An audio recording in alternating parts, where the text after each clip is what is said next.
Comment il est à l'aise, lui? T'es aveugle ou quoi? Type, il vient à l'aise, s'excuse même pas, il me dépasse. T'es poli ou t'es pas poli, toi? Hey. C'est qui ce monsieur? C'est quelqu'un de proche? C'est cela. Si on continue à casser les oreilles du bon Dieu tous les dimanches, on finira tous en enfer. Allô, allô, Smoke City, l'émission dans le brouillard et qui nous débrouillardise. Aujourd'hui, on va parler des lanceurs d'alerte. Il y a... tu peux baisser les conneries derrière si tu veux, s'il te plaît, merci. On va parler aujourd'hui des lanceurs d'alerte. Il y a 40 ans, on lançait des pavés. Aujourd'hui, on lance plus des pavés, on lance des alertes. Et c'est finalement, ça fait autant peur, si ce n'est plus, à pas mal de gens. C'est ce qu'on va voir aujourd'hui. On va voir qu'il suffit de dire des vérités, de lancer des alertes qui ne sont que des alertes de bon sens et d'information, se transforment en finalement un délit, en choses qui peuvent vous amener jusqu'à être poursuivi, à perdre votre boulot, juste parce que vous avez dit une vérité sur, par exemple, aujourd'hui, on va voir sur les OGM avec Christian Vélo, qui n'est pas encore arrivé, et donc on va, pour l'instant, il arrive, hein, vous inquiétez pas, il a téléphoné. Et il arrive tout de suite. Christian Vélo, c'est quelqu'un qui justement est un chercheur qui a lancé une alerte sur les OGM et qui s'est retrouvé poursuivi par tout le monde et puis qui a perdu son boulot et ainsi de suite. Donc on va voir que ça coûte cher dans ce pays de dire des vérités qui nous concernent tous et qui sont pour notre bien-être à tout le monde. Donc voilà, on va enchaîner avec Jim Marple qui, je crois, qui nous parle de la nature. On a choisi ça. C'est aujourd'hui, la musique est un choix de Daniel Jamet, qui est passé chez moi et qui a dit bon allez, je te prends ça, je te prends ça et je te prends ça. Donc on n'a que du français d'ailleurs en plus. C'est la particularité d'aujourd'hui. On écoute Jim Marple.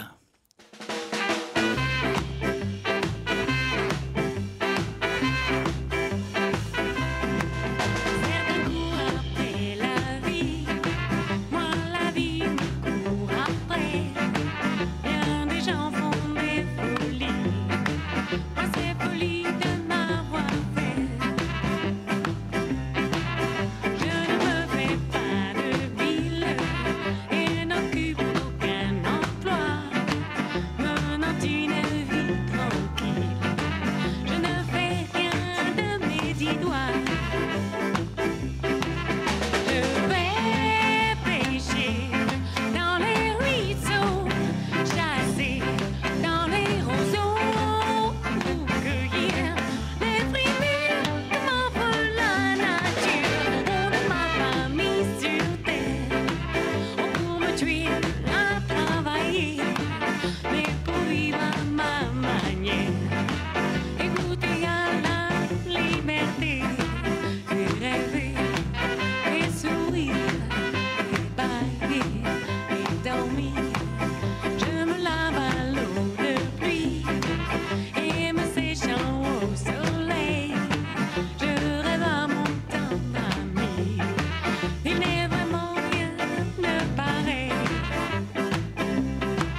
Allô, voilà.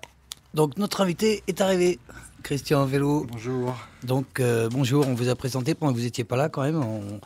On a dit que vous étiez un chercheur et que vous êtes un lanceur d'alerte comme d'autres lançaient des pavés il y a 40 ans. Sauf qu'aujourd'hui, une alerte fait plus de mal qu'un pavé dans une vitrine ou dans la gueule d'un CRS, il faut croire, puisque vous êtes poursuivi de partout pour dire des simples vérités que vous constatez. Vous n'êtes pas politiquement engagé dans un créneau politique. C'est une simple vérité scientifique qui vous fait dire des choses qui vous retombent sur la gueule.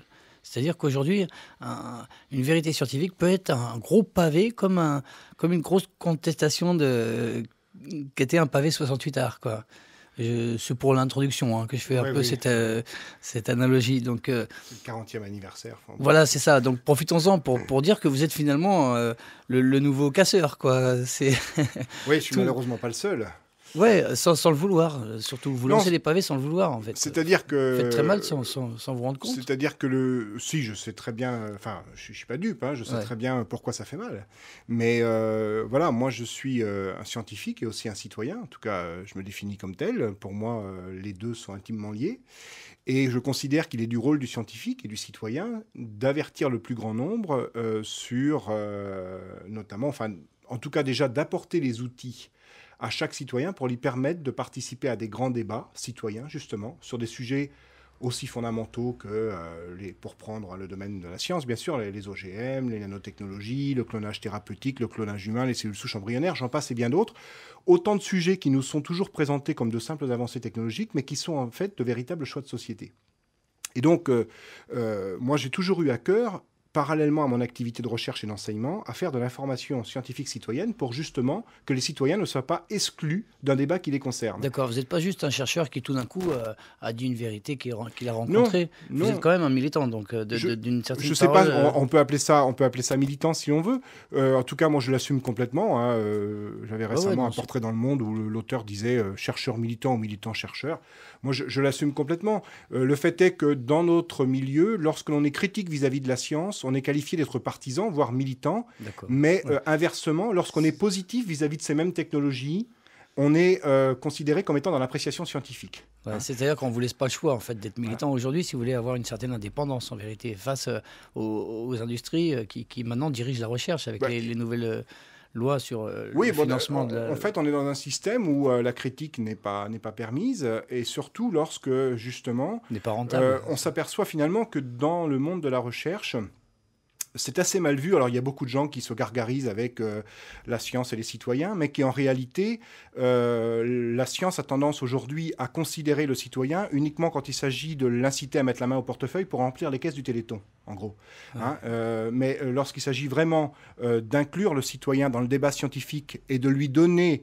de lui demander son avis vis-à-vis d'applications technologiques, voire de le considérer dans le cadre de ce qu'on appelle de recherche participative, c'est-à-dire de passerelle de recherche entre le monde institutionnel de la recherche dont je fais partie et ce qu'on appelle le tiers secteur scientifique, c'est-à-dire les associatifs, etc. Alors là, ça ne va plus du tout. Et il se trouve que moi, je suis aussi membre de la Fondation Sciences Citoyennes, dont le président est Jacques Testard. Enfin non, il ne l'est plus, puisqu'il a laissé la place à Catherine Bourguin, donc depuis notre dernier conseil d'administration. Et en fait, ça fait partie, nous, à Sciences Citoyennes, on se bat pour rendre la science soluble dans la démocratie. Et donc, justement, pour faire une science plus citoyenne, plus transparente, plus démocratique, et pour que les citoyens prennent part à tous ces débats de société, qui n'en soient pas exclus, et qu'ils puissent être inclus dans des projets de recherche participative. Mais est-ce que ce n'est pas un leurre sans une information de vulgarisation Bien sûr. C'est pour ça que l'information, il ne peut pas y avoir...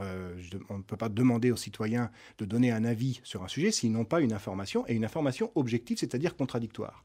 Alors moi, je ne suis pas de ceux qui pensent que la science est neutre. C'est-à-dire que moi-même, je ne me définis pas comme quelqu'un de neutre. Quand je fais des conférences grand public, je dis voilà, je ne suis pas moi lié aux firmes semencières, etc. Donc de ce point de vue-là, je suis totalement indépendant. Mais comme n'importe quel citoyen, j'ai une certaine philosophie politique ou autre qui fait que je ne suis pas neutre. Et personne n'est neutre. Or, on a un certain nombre de scientifiques, notamment de l'Association française pour l'information scientifique, la fameuse AFIS, qui se réfugient derrière une neutralité de la science qui n'existe pas pour essayer de donner plus de poids à leurs arguments, alors que ce sont de véritables VRP des OGM. Alors ça m'énerve complètement. Et moi, à la fin de mes conférences citoyennes, de mes conférences grand public, je dis toujours... personne ne m'empêchera de prendre position, parce que si dans 30 ans, j'ai encore la chance ou la malchance, je ne sais pas, de faire partie de ce monde, je ne veux pas ne plus pouvoir me regarder dans un miroir en me disant « je savais, je n'ai rien dit ». Alors je dis haut et fort, n'en déplaise à tous ceux que ça pourrait déranger, mais j'ai conscience que l'information n'est objective que si elle est contradictoire, donc j'invite les gens qui viennent m'écouter ou qui me lisent, eh bien, à lire ou à aller écouter des scientifiques qui ne partagent pas mon point de vue. Je leur précise simplement de vérifier qu'à la fin de la conférence de ces autres scientifiques, si ces autres scientifiques les invitent à venir m'écouter à la fin. Ouais. Voilà, c'est tout. Mais j'ai conscience que l'information, qu'il y a nécessité de contradiction pour que le citoyen ait une information objective et qu'ensuite le citoyen puisse prendre part à ces débats. Maintenant, pourquoi moi je prends ces positions ? Bien parce que je considère en tant qu'utilisateur de la technologie OGM, puisque c'est avant tout un outil au service du chercheur, et je suis en tant que généticien moléculaire utilisateur de cet outil parmi d'autres, qu'on ne maîtrise rien de cette technologie, qu'elle est totalement aléatoire, que c'est totalement donc irresponsable aujourd'hui de mettre les OGM dans les champs et dans les assiettes, que ça revient à prendre les citoyens pour des cobayes et la planète pour une paillasse de laboratoire, et je considère que c'est mon devoir de le dire haut et fort. Alors il se trouve que ça ne plaît pas aux institutions et que j'ai des revers des retours de bâton, parce qu'on m'accuse de prendre des positions au nom de mes tutelles. Alors que je parle toujours en tant que Christian Vélo. J'ai été défendre à plusieurs reprises les faucheurs volontaires dans les tribunaux. Je considère que les faucheurs volontaires sont des éveilleurs de conscience grâce auxquels on a pu avoir un débat sur la question. Et donc, je les soutiens de tout mon cœur, de toutes mes forces. Et je suis à plusieurs reprises cité par la défense, donc témoigné dans les tribunaux, dans les procès de faucheurs volontaires. Et donc, en fait, ça ne plaît pas du tout à l'institution qui me reproche de prendre position dans de mes tutelles, mais il est clair que quand je vais à la barre d'un tribunal pour témoigner, c'est Christian Vélo qui parle, c'est pas le CNRS, ou c'est pas l'université, ou c'est pas mon institut. Et on me dit, mais c'est faux, on vous a vu à la télévision avec le nom de l'institut en question, que je cite d'ailleurs, Institut de génétique et microbiologie. Je travaille dans cet institut, ça personne ne peut le nier. Maintenant, il est clair que quand je parle, c'est Christian Vélo. Et donner son affiliation professionnelle pour justifier de ce en quoi je suis compétent pour parler des OGM n'implique pas de parler au nom de cette affiliation. Quand un ouvrier de chez Renault vient dénoncer les cadences infernales, il y a bien marqué sous son visage à la télé « ouvrier de chez Renault ». Ça ne veut pas dire qu'il parle au nom de Renault. Je ne crois pas que les instances de Renault viennent dénoncer les cadences infernales. Donc c'est complètement stupide. Hein. Et le problème, c'est que si ça s'était arrêté là, ça n'aurait pas causé trop de problèmes. Mais suite à ces remontrances, à ces pressions, on est allé quand même jusqu'à me dire que je donnais une sale image à la science à une époque où les étudiants désertent les filières scientifiques. Quand on sait l'investissement que je donne à l'enseignement et le temps que je consacre aux étudiants, c'est quand même fort de café. Mais s'il y avait eu que ça n'aurait pas été très grave. Le problème, c'est que toute une série de pressions matérielles se sont succédées donc suite à ces remontrances. Voilà, c'est ça. Moi, je voudrais qu'on revienne là-dessus pour expliquer un peu votre cas aux gens qui nous écoutent, qui ne savent pas pourquoi on vous invite et pourquoi vous avez l'air remonté comme ça. Oh, je suis remonté, non, mais je suis passionné. Moi, je suis toujours passionné. Donc, mais je sais que dans notre aujourd'hui, on n'a pas le droit d'être passionné parce que bon, il faut pas faire de vagues.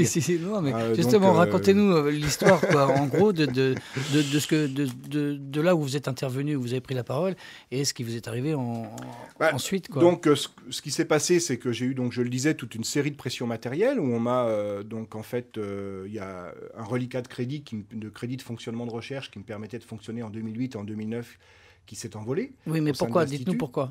Pourquoi ? C'est suite à tout des simplement parce que publiques. vos prises d'opposition dans des procès comme les faucheurs de GM et tout. Alors, en bon scientifique, si vous me demandez d'apporter la preuve absolue du lien de cause à effet, je ne vais pas vous l'apporter parce que je ne l'ai pas. Parce que c'est que des remontrances verbales. Oui. Maintenant, il faudrait m'expliquer pourquoi je suis le seul à subir de telles pressions. On peut dire par exemple, Christian Vélo, il n'a pas beaucoup publié ces derniers temps. C'est vrai, je n'ai pas beaucoup publié pour diverses raisons, parce que j'ai monté une équipe, parce qu'on est dans un système, comme dirait Jacques Testard, le chercheur ne produit pas comme la poule, de manière régulière. Il ne pond pas un œuf par jour, ça dépend du contexte, ça dépend de son équipe, ça dépend de son sujet. Et donc on peut me reprocher ça par exemple, et c'est ce qu'ils essaient de faire aujourd'hui, c'est-à-dire de se réfugier derrière ce type d'argument. Alors à ce moment-là, très bien, mais il faut que tous les gens qui sont dans la même situation que moi aient subi le même sort. Et alors, je peux vous dire, il va y avoir de la place dans les labos, et pas seulement dans mon institut. Donc, évidemment, s'il y a une autre raison pour laquelle on doit m'évincer, il faut me le dire. Mais il est clair que la corrélation est suffisamment claire. J'ai eu ces pressions, ces remontrances, j'ai eu ces suspensions de crédit, j'ai eu une étudiante, parce qu'il n'y avait eu qu'un événement, bon, on aurait dit c'est la faute à pas de chance. Mais suite à ces suspensions de crédit qui se sont envolées, j'ai une étudiante qui devait venir faire un stage de master en espérant ensuite pouvoir la garder en thèse. C'était l'an dernier. À 3 jours de venir me rejoindre, j'apprends qu'elle ne vient plus et qu'elle rejoint comme par hasard le labo de la direction. Pendant 1 an, on m'a harcelé pour que je déménage urgemment de mes locaux au prétexte qu'un pôle de biotechnologie devait s'y installer. Ce pôle de biotechnologie était un projet soi-disant totalement ficelé et soutenu par la présidence de l'université Paris 11. Il s'avère au bout du compte que ce projet n'est même pas budgétisé et qu'il n'est pas soutenu par la présidence de l'université. Donc pendant 1 an, on m'a harcelé avec une menace de déménagement manu militari de mes locaux pour un projet qui s'avère être un projet bidon. Si ça, c'est pas du harcèlement, il faut m'expliquer ce que c'est. Et au bout du compte, j'ai reçu en septembre 2007 un courrier officiel de ma hiérarchie me disant qu'à partir de janvier 2010, date à laquelle notre institut, le contrat qui lie notre institut au CNRS sera renouvelé, eh bien je ne ferai plus partie de la maison au prétexte que je ne suis pas d'accord avec la politique scientifique de l'Institut suite à de soi-disant discussions que j'aurais eues avec le futur directeur. Je n'ai jamais eu aucune discussion là-dessus. Et donc voilà la raison qui est évoquée pour m'évincer de mon institut. D'accord. On va revenir sur tout ça là, mais il faut mettre un peu de musique parce qu'on est à la radio et c'est obligatoire la musique. Oui, bien sûr, surtout que moi je chante pas très très bien. Voilà. Mais Gohan, ils chantent pas mal. Ils nous font Kezet. Gohan, ils font de la musique. J'ai oublié du Radawan. Non, ils ont un Radakor. Du Wadakor, voilà. Leur style de musique, c'est le Wadakor. Gohan, Kezet.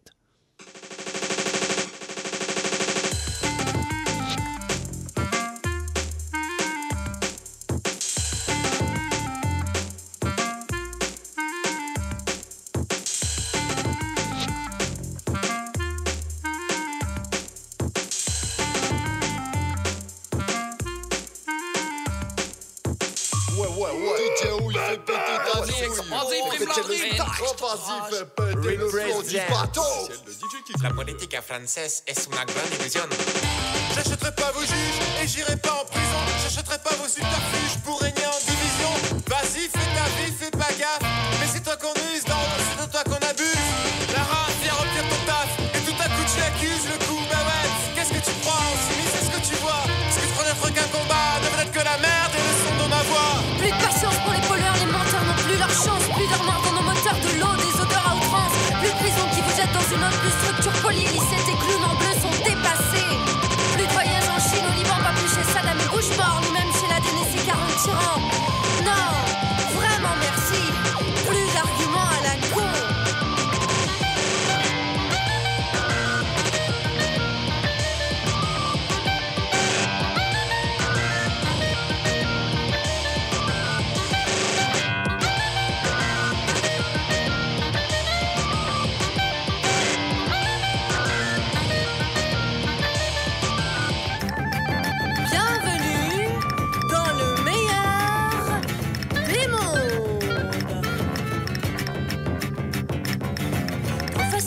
Derrière des statistiques pour préserver le public des mystiques. Trop facile de café de nouvelles politiques.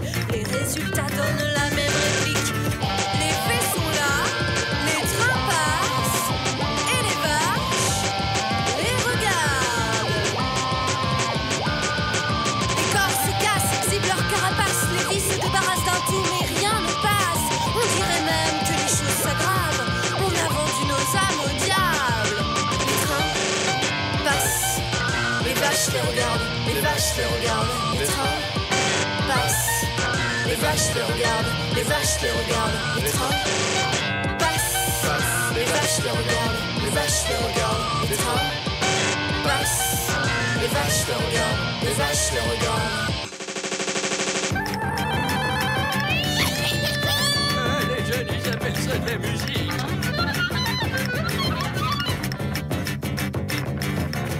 De se cacher derrière des statistiques pour éviter de sombrer dans le tragique. Trop facile de se cacher derrière des cabalistiques pour endormir les peurs et paniques.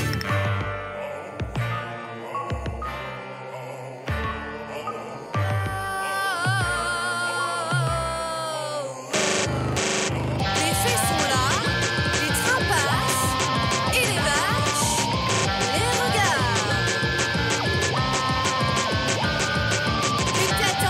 La réflexion sans kilos, on se place, on s'empêche à l'overdose. Vas-y, endors-toi, tape la pause, ou réveille-toi,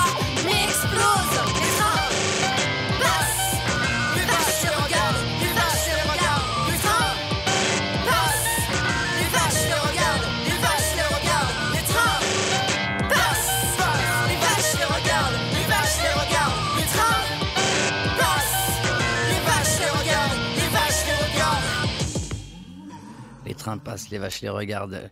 Christian Vello, on est en train de parler que vous êtes pas le seul lanceur d'alerte aujourd'hui. Qu'est-ce que c'est qu'un lanceur d'alerte et est-ce qu'il ne faudrait pas un statut du lanceur d'alerte pour vous protéger justement de toutes les tracasseries dont subit le moindre mec qui va prendre un peu la parole pour dire des vérités dans son domaine? Alors, le lanceur d'alerte, il est défini comme pas forcément un chercheur, hein. D'ailleurs, ça peut être un citoyen ou un groupe de citoyens qui, de par leur activité professionnelle ou associative, sont confrontés à un problème environnemental, sanitaire de grande envergure, par exemple, ou à un risque sanitaire environnemental. Ça peut être aussi dans le domaine économique.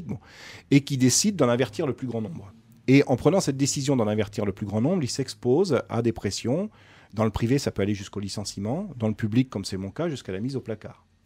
Et il se trouve que tous les grands problèmes environnementaux et sanitaires de ces derniers temps ont été mis en débat et autour de la table grâce donc à l'intervention de ce qu'on appelle ces lanceurs d'alerte.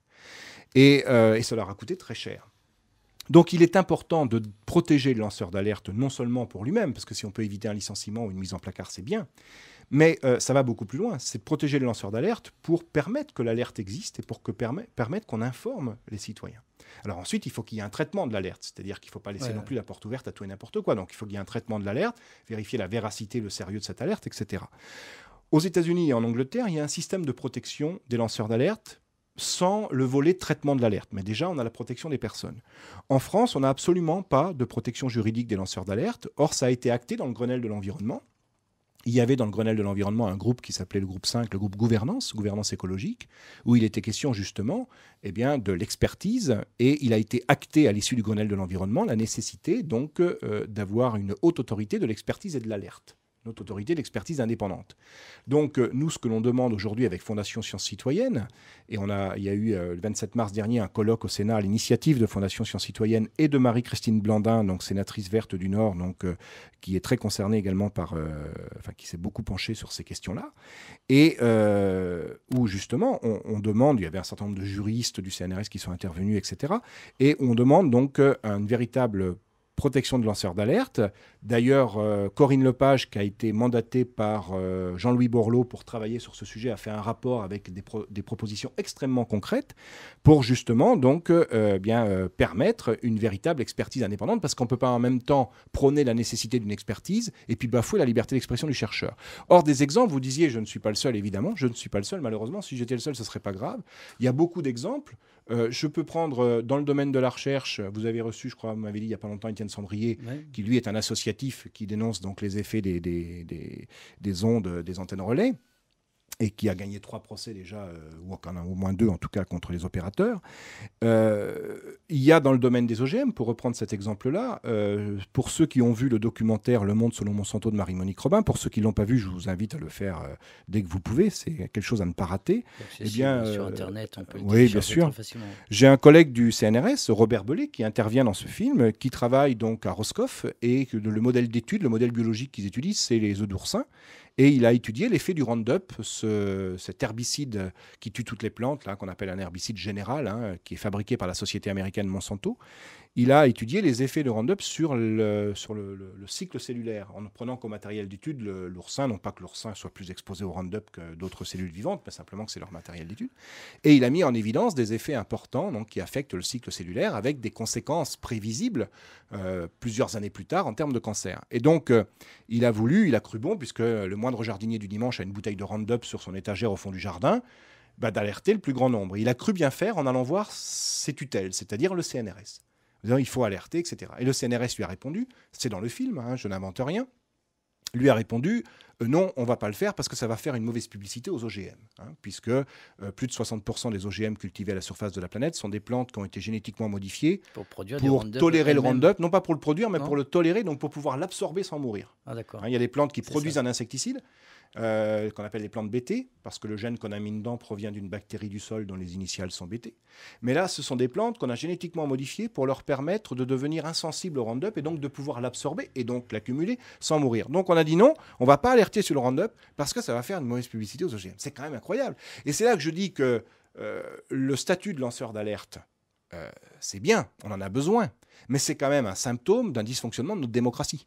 Dans une démocratie qui fonctionne bien, on ne devrait même pas parler de lanceur d'alerte. Ça devrait aller de soi, ça devrait faire partie de notre boulot. Par contre, dans une société, dans une démocratie qui fonctionne bien, On devrait pouvoir mettre en place un chef d'accusation de couvreur d'alerte pour ceux qui taisent les alertes. Et notamment, là, pour le CNRS qui dit à Robert Bellet, non, on n'alerte pas parce que ça va faire une mauvaise publicité aux OGM. Mais il le dit officiellement, ça, ou il le dit Écoutez, à lui Robert Bellet le dit dans le film. Ouais, mais on lui a dit comment, ça? On lui a fait... on lui a On signifié lui a dit ou verbalement, j'imagine qu'il n'y a pas eu d'écrit. Moi, par contre, un écrit, je pourrais vous en apporter un, je ne l'ai pas ici, mais ça, je peux le donner à qui veut. Le 17 avril 2001, il y avait une journée internationale d'opposition aux OGM, où il était dit que José Bové, c'était peu de temps après que José Bové se soit attaqué au cerf du CIRAD, là, où il y avait du riz transgénique qui devait aller en Camargue, et qui lui a valu un procès à Montpellier. Et donc, peu de temps après, il y avait une journée internationale d'opposition aux OGM, 17 avril 2001, où il était dit que José Bové viendrait sur le site d'Orsay. Comme il y a quelques cerfs à Orsay, tout le monde paniquait.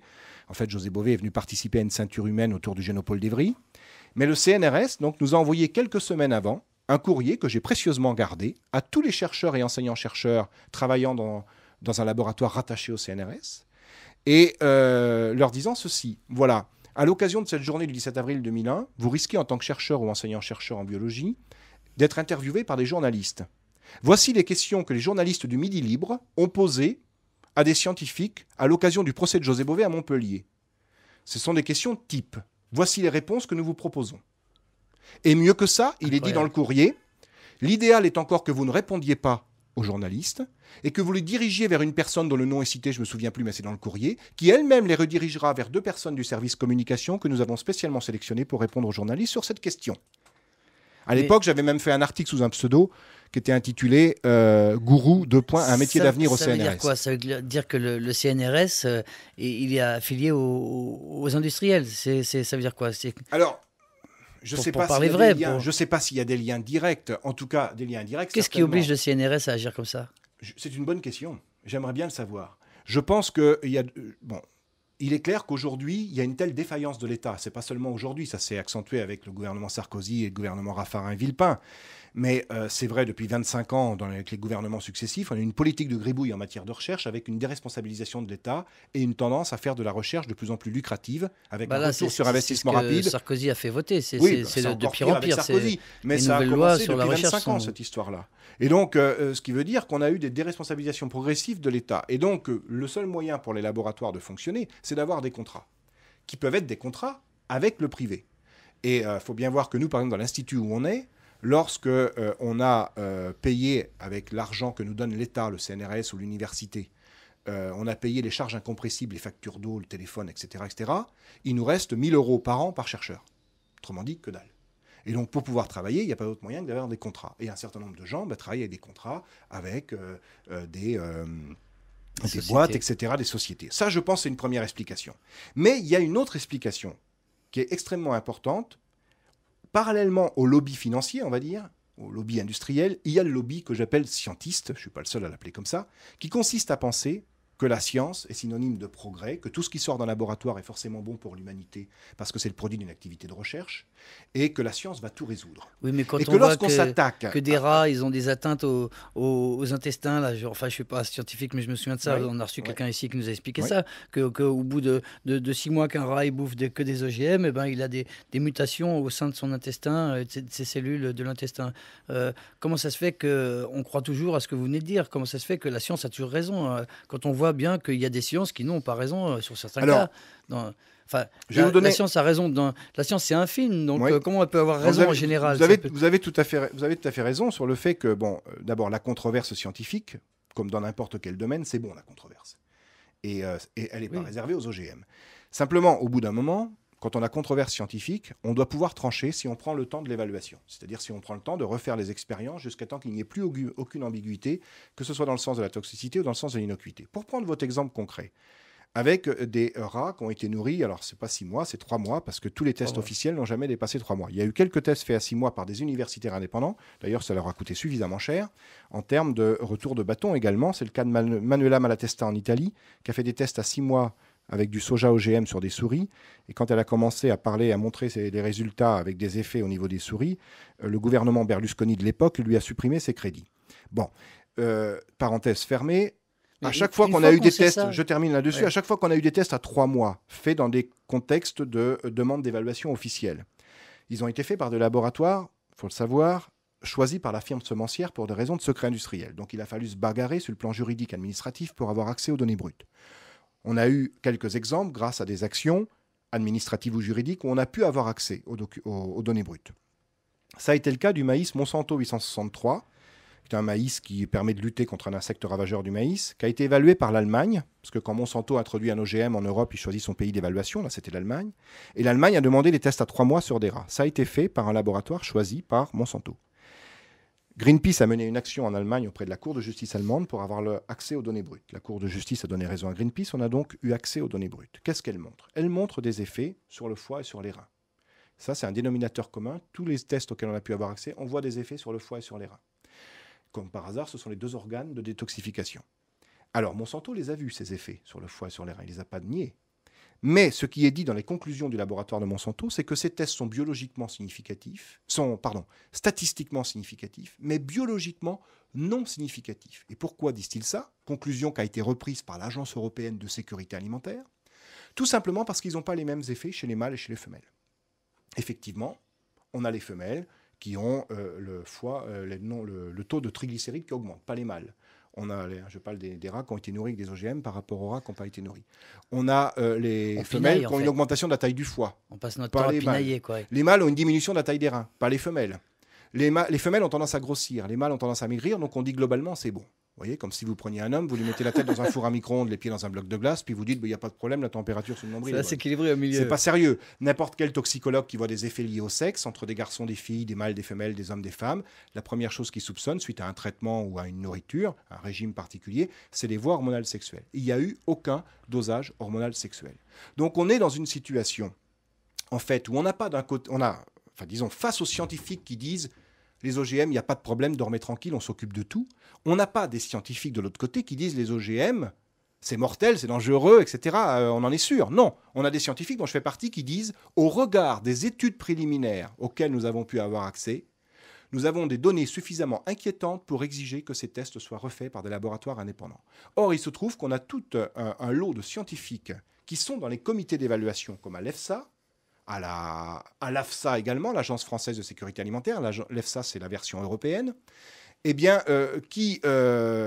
l'ancienne CGB, qui sont des gens qui sont, à mon avis, un certain nombre d'entre eux, c'est clair, on le sait, ont des intérêts avec les firmes semencières.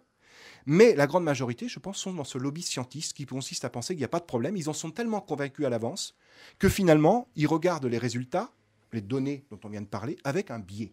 Et ils disent, mais non, il n'y a pas de problème, c'est fonction des rats, c'est lié à la variabilité naturelle, etc. C'est-à-dire que le côté rationnel scientifique passe complètement à la trappe. Le politicien... Parce qu'il y a ce lobby scientiste, dans lequel, par exemple, est typiquement Claude Allègre, pour citer quelqu'un qu'on connaît bien.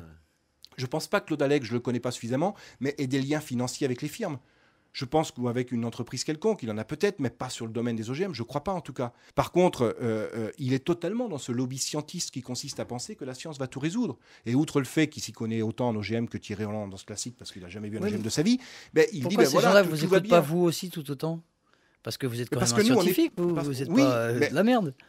Mais on a, d'abord, les médias nous donnent la parole de temps en temps, la preuve ce soir, mais même dans les grands médias, on a eu la parole un certain nombre de fois. Donc, les choses ont commencé à bouger, les lignes ont commencé à bouger. Mais par contre, dans les commissions d'évaluation, on a toujours les mêmes personnes qui sont en fait choisies par rapport à leurs a priori en faveur des OGM. Le seul contre-exemple, ça a été la haute autorité. Oui, bien sûr. Le seul contre-exemple, ça a été la haute autorité provisoire, qui a été mise en place à l'issue du Grenelle de l'environnement avant le projet de loi, et qui a été présidé par Jean-François Legrand, sénateur UMP, qui a d'ailleurs fait un travail remarquable. Qu'est-ce qu'il y avait de différent dans cette haute autorité provisoire par rapport à tous les autres comités d'évaluation européens, y compris celui de Bruxelles, mais également des différents pays, des 27 pays européens? La grande différence, c'est qu'on avait d'abord une pluridisciplinarité, une plurireprésentation du monde scientifique, des disciplines scientifiques dans le collège scientifique de cette autorité. Il n'y avait pas que des bidouilleurs d'ADN comme moi. Il y avait des entomologistes, et des environnementalistes, etc. Et puis à côté, il y avait un collège économique, éthique et social, c'est-à-dire une représentation de la société civile, qui se réunissait autour de la table au même titre que les scientifiques et qui donnait un avis commun. Et pour la première fois, on a eu un avis contraire à tous les avis favorables qu'on avait eus précédemment, c'est-à-dire on a eu effectivement des interrogations, des doutes qui ont été émis. et qui ont conduit à l'activation de la clause de sauvegarde, c'est-à-dire à la suspension provisoire de ce maïs Monsanto 810, qui est la seule plante OGM autorisée à la culture en Europe. Ça montre bien que si on avait, et c'était une grande avancée du Grenelle de l'environnement, cette composition vraiment citoyenne et pluridisciplinaire de la haute autorité. Or, le projet de loi qui vient d'être adopté a balayé d'un revers de main toutes les avancées qu'il y avait eu en la matière dans le Grenelle de l'environnement, et notamment sur l'aspect haute autorité, qui devient le Haut Conseil des biotechnologies. Le fait qu'on ait changé de nom, c'est pas grave, mais il y aura un collège scientifique, mais qui, bon, de toute évidence, ne sera pas aussi pluridisciplinaire qu'il l'était dans la haute autorité provisoire, mais surtout, le collège économique, éthique et social, qui s'appelle maintenant collège de la société civile, ça c'est pas très grave, eh bien, ne se réunira pas autour de la même table que les scientifiques, parce qu'on ne mélange pas, vous l'avez compris, les serviettes et les torchons, et les scientifiques donneront un avis, mais les citoyens de la société civile, eux, donneront des recommandations. Autrement dit, vernis sur ongles sales, hein, c'est comme toutes les émissions de radio, les auditeurs ont la parole, etc. C'est juste pour dire, vous voyez, on est en démocratie, où on permet de vous exprimer, puis 30 secondes après, vous pouvez remettre vos charentaises et regarder TF1. En gros, c'est ça. On est exactement donc dans cette logique-là, c'est-à-dire qu'on nous fait croire qu'on est dans un système démocratique en disant on a consulté les citoyens, mais en réalité, leur avis ne comptera pas puisque ce sont que des recommandations. Donc voilà, on a balayé tout ça d'un revers de main parce qu'on veut s'arranger. Il suffit de voir comment Bernard Accoyer, président de l'Assemblée nationale, comment Bizet au Sénat, etc., ont réagi de manière virulente et violente à la conclusion de la haute autorité provisoire qui a conduit à émettre des interrogations sur le maïs Monsanto 810. Tout d'un coup, les scientifiques qui étaient là-dedans étaient des mauvais scientifiques. Donc je fais partie, bien sûr, j'y étais pas dans cette commission, mais si j'y avais été, j'aurais fait partie des mauvais scientifiques, mais je fais partie de toute façon des mauvais scientifiques, puisque je ne dis pas des choses qui vont dans le bon sens. Donc que les politiques critiquent un avis scientifique, pourquoi pas, on peut y voir un début de démocratie citoyenne. Hein, mais le problème, c'est que c'est à sens unique, c'est la seule fois où ça s'est fait.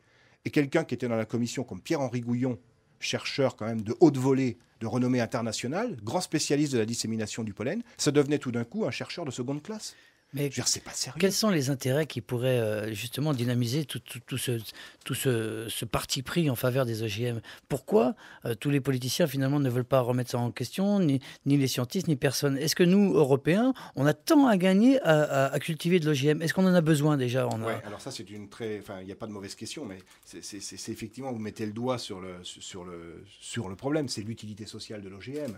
Alors d'abord, pour dire, vous dites tous les politiques, moi je ne dirais pas tous les politiques, parce qu'on a vu effectivement il y avait beaucoup de politiques qui avaient... Enfin, on n'a pas vu Ségolène Royal pendant la campagne dire « moi je lutterai contre la dissémination ». Non, autant je n'étais pas d'accord avec plein de choses sur Ségolène Royal, il faut quand même lui rendre ça. Elle a été l'une des premières à prendre une position tranchée sur la question des OGM. Ah bon? Ah oui, elle a été en tant que présidente de région la première à montrer l'exemple en prenant un arrêté de principe pour, je dis principe parce qu'ils n'ont pas vraiment de prérogatives en la matière, mais ils n'ont pas vraiment de pouvoir décisionnel en la matière, mais elle a pris un arrêté de principe pour une région sans OGM. Donc elle a été très claire et c'était probablement la candidate, l'une des candidates, parce qu'il y en avait d'autres comme les Verts, Dominique Voynet, etc., et José Bové bien sûr, qui était très clair là-dessus, mais parmi, disons, les candidats qui pouvaient prétendre à la présidence de la République, elle était la candidate qui avait été très claire sur la question. Donc, et il y a eu d'autres politiques, beaucoup de politiques à l'Assemblée nationale qui ont été très clairs et qui ont fait vraiment un excellent travail. Alors, ces gens-là. Il y a eu également des gens de l'UMP, comme Gros Didier, mais il y en a eu d'autres qui ont pris des positions, qui ont pris leurs responsabilités d'élu, en disant, moi voilà, je suis en tant qu'élu, je suis garant de la sécurité sanitaire des citoyens. Aujourd'hui, on est dans une carence totale d'évaluation, et je ne peux pas, en tant qu'élu, voter un texte qui, de fait, place la santé publique à la remorque des intérêts financiers des firmes semencières. Il y en a eu. Le problème, c'est que beaucoup ont joué la politique de la chaise vide parce qu'ils n'avaient pas le courage vraiment de voter contre. Donc, ils ont préféré jouer l'abstentionnisme. Et c'est-à-dire qu'ils ont... Et puis finalement, après les deux couacs à l'Assemblée nationale, ils ont finalement voté massivement en faveur du projet. Ça veut dire qu'ils ont choisi de faire un vote d'appartenance plutôt que de faire un vote de conviction. C'est-à-dire que, et ça, évidemment, c'est très déplorable. C'est important ce que vous dites là, c'est qu'un maire peut interdire la culture d'OGM sur son territoire? Non, il peut pas. Enfin, il n'a pas le pouvoir décisionnel, mais ils peuvent prendre un arrêté de principe. Le maire de Millau vient de prendre un arrêté, une décision qu'il n'y aurait pas d'OGM sur la commune de Millau. Hein, et donc, évidemment, il y a beaucoup d'OGM qui signent beaucoup de maires, qui ne veulent pas d'OGM sur leur commune et qui signent des arrêtés qui sont souvent cassés ensuite par le tribunal administratif parce qu'on leur dit que c'est pas dans leur prérogative. Ils n'ont pas les moyens de les faire respecter. Finalement, ils n'ont pas les moyens d'analyser ce qui est planté chez eux non plus. Enfin, disons que en termes de rapport de force, c'est quand même important. Imaginez qu'on dit qu'il y a 80% des Français qui ne veulent pas d'OGM dans les champs et dans les assiettes. Imaginez qu'il y a 80% des maires C'est qui ça. prennent Ça une peut véritable... devenir un bon argument ça aurait de la électoral gueule, pour les ça maires aurait de la aujourd'hui. Il gueule. faut leur dire. Il faut leur dire aux maires d'aujourd'hui, mettez ça dans vos programmes, vous aurez plus d'électeurs qui voteront Oui, pour mais vous. moi, ce que je demande aux maires d'aujourd'hui, aux grands électeurs qui ne veulent pas d'OGM sur leur commune, c'est de s'engager aux prochaines sénatoriales à ne pas voter pour un sénateur qui se sera prononcé en faveur du projet de Voilà, loi. ouais. C'est comme ça que devrait fonctionner la démocratie. C'est peut-être comme ça qu'on va y arriver plus que vous en prenant des coups dans la gueule. Non, mais je pense que tout le combat, c'est complémentaire. Je veux dire, que ce Ouais, soit ouais. les scientifiques d'un côté, Enfin, les citoyens Si de je fais de la l'autre. radio, moi, c'est pour un peu faire comprendre aux gens qu'on peut aussi, nous, réagir, quoi, que la démocratie existe et qu'elle a des moyens Bien de sûr, faire remonter les bien opinions sûr. quand même et qu'on n'en profite jamais assez, quoi. Bien sûr, il faut aller voir, par exemple, Donc notre maire ces peut élus. lutter contre les OGM. Ça, les gens ne Absolument. le savent pas. Moi, Il c'est faut une aller bonne voir nouvelle, ces je trouve. élus, les mettre devant leurs responsabilités, et notamment vis-à-vis des collectivités locales, et leur dire, par exemple, eh bien, engagez-vous. Est-ce que vous êtes sûr à ce point que les OGM n'ont pas de problème pour la santé, au point d'en mettre dans les cantines, par exemple, pour les gamins? Si vous n'en êtes pas certain, engagez-vous à ce qu'il y ait de la nourriture certifiée sans OGM dans les cantines. Alors, ce qui est très drôle, c'est que vous avez un mec comme Devedjian, qui est secrétaire ou je ne sais quoi de l'UMP, donc un poste de responsabilité à l'UMP, qui est président du Conseil général des Hauts-de-Seine. En tant que président du Conseil général des Hauts-de-Seine, il fait voter un arrêté pour garantir une nourriture bio dans les cantines des Hauts-de-Seine. Et en même temps, il va voter en faveur du projet de loi. Il a voté en faveur du projet de loi. Bon, il faut arrêter, quoi. C'est quoi cette schizophrénie? Je veux dire, donc là, il faut aller voir ces élus, les mettre devant leurs La loi est responsabilités. pleine Les gens qui ont d'une des labels, schizophrénie. qui ont des AOC. Ça veut dire que si dans le cahier des charges de ce label, de cet AOC, c'est 0 OGM, ça veut dire que demain, ce label n'existe plus. Or, ce sont les gens de la contrée qui ont voté pour le député. Il faut aller voir le député en question et lui dire, maintenant que vous avez quitté votre siège de l'Assemblée et que vous revenez dans votre permanence, avec ceux qui vous ont élus, qu'est-ce que l'on fait, nous, avec ce texte de loi que vous avez voté? Mettez les gens devant leurs responsabilités, mettez les élus devant leurs responsabilités d'élus vis-à-vis de la sécurité sanitaire, mais également vis-à-vis du respect des cultures en place. Bon, allez, on écoute Tigelin avec un vieux tube. Mais finalement, enfin non, j'ai rien à dire. Vive Tigelin, irradié, le sage, le fou, le débile.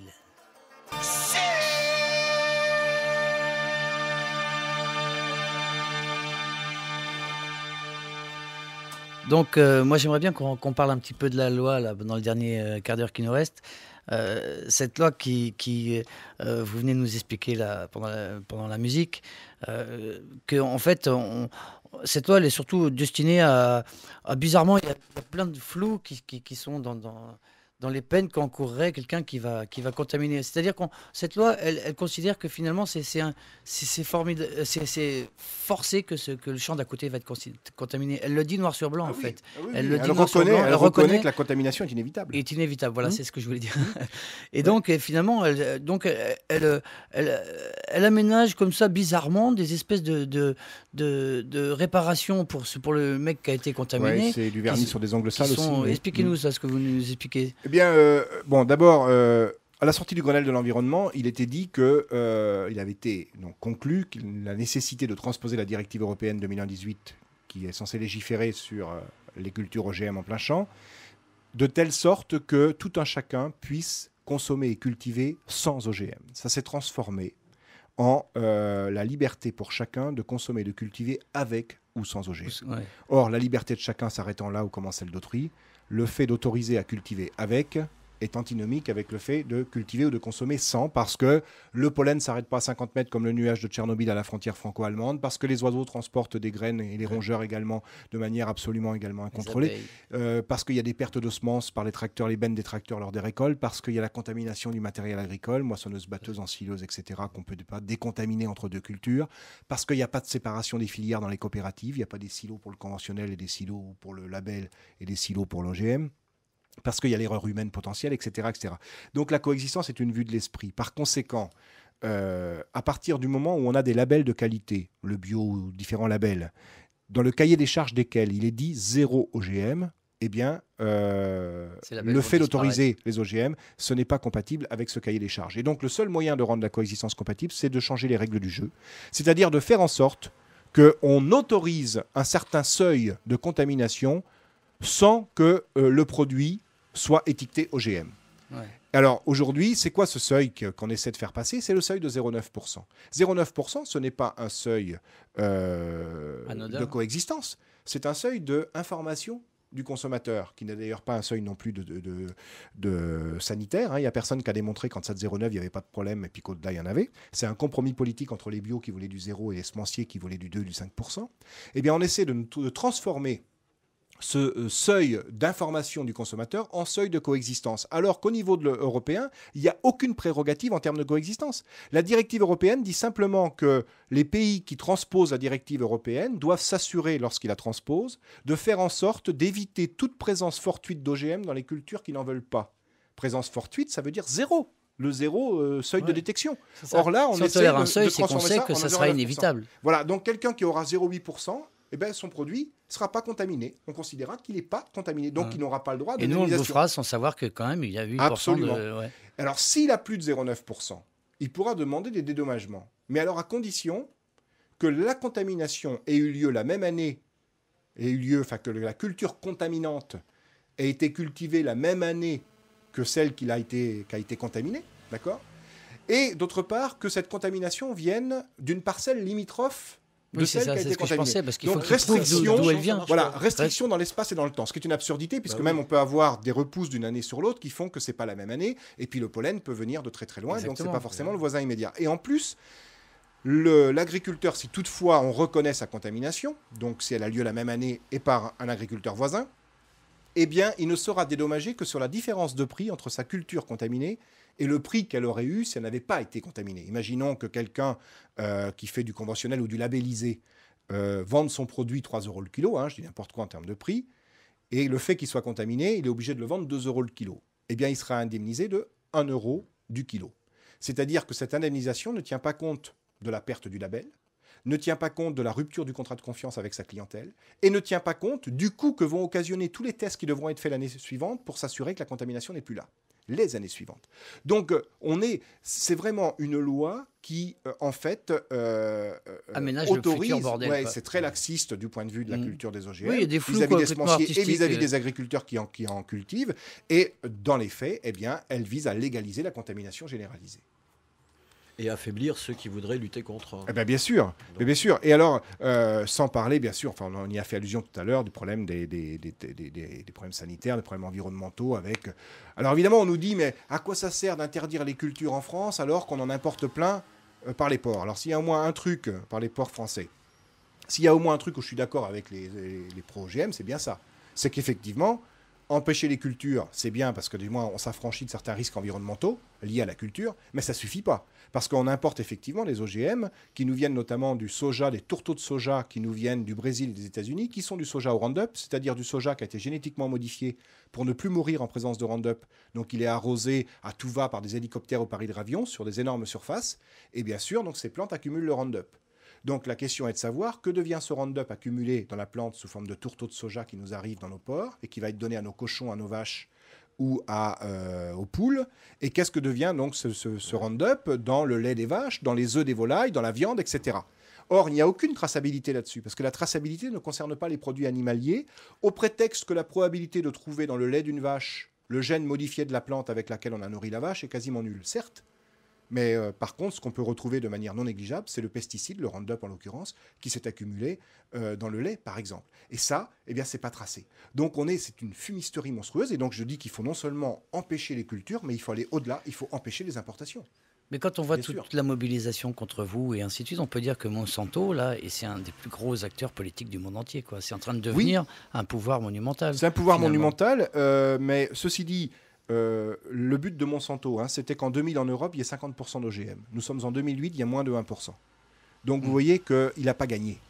Et le pot de terre résiste bien contre le pot de fer. Maintenant, il est clair que le seul but de faire des OGM, c'est de permettre à des firmes comme Monsanto de pouvoir mettre des brevets sur des plantes et ainsi d'avoir la mainmise sur l'alimentation mondiale. Donc on ne peut pas faire l'économie des aspects sanitaires et environnementaux. Moi-même, en tant que scientifique, je ne les ferai pas. Mais le vrai problème, il est là. C'est-à-dire qu'au prétexte de nourrir la planète, on cherche à asservir les pays du Sud en plaçant leurs agriculteurs sous la tutelle des firmes semencières. Et il est clair, quand j'ai entendu pendant les débats au Sénat et à l'Assemblée nationale, que des élus ne soient pas spécialistes du sujet OGM du point de vue scientifique, technique. Je le veux bien, parce qu'un élu ne peut pas être spécialiste de tout.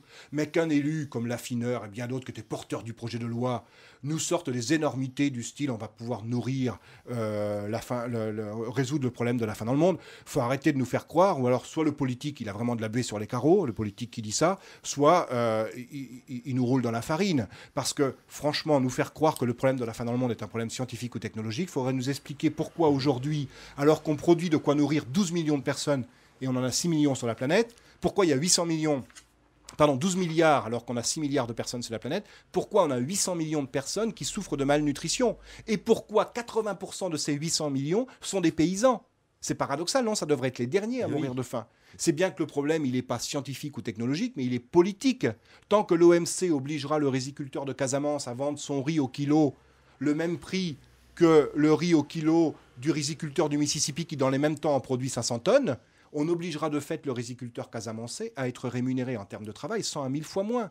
Et donc ce riziculteur qui fait de la monoculture, qu'on oblige à faire de la monoculture et à concurrencer ce qui est importé chez lui par des subventions à l'exportation des pays du Nord, évidemment, il ne peut pas s'en sortir. Et donc avec le peu d'argent qu'il récupère du produit de sa vente, eh bien il se nourrit, il se couvre, mais il se nourrit.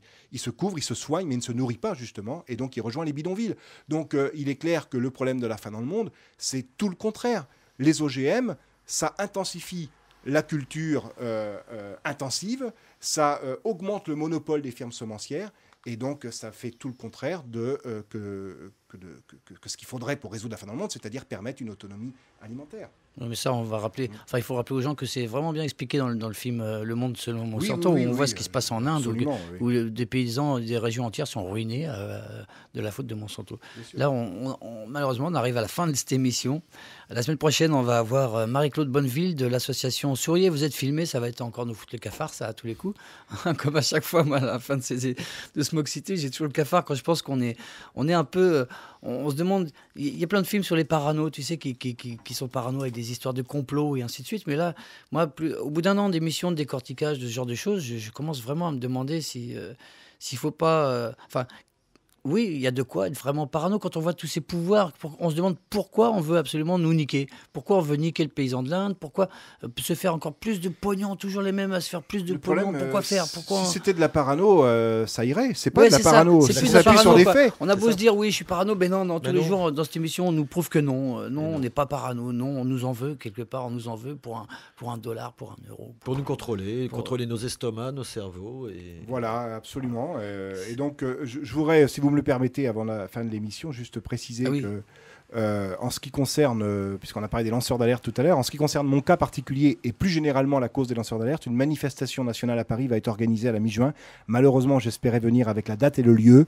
On a encore quelques petits problèmes pour fixer le jour, mais ce sera la semaine du 16 juin. D'accord. Est-ce qu'il y a un site où on peut envoyer les gens? Oui, sur le site de Fondation Sciences Citoyennes, toutes les infos y seront. C'est là qu'il y avait ma pétition. C'est là qu'il y a toutes les infos sur les lanceurs d'alerte.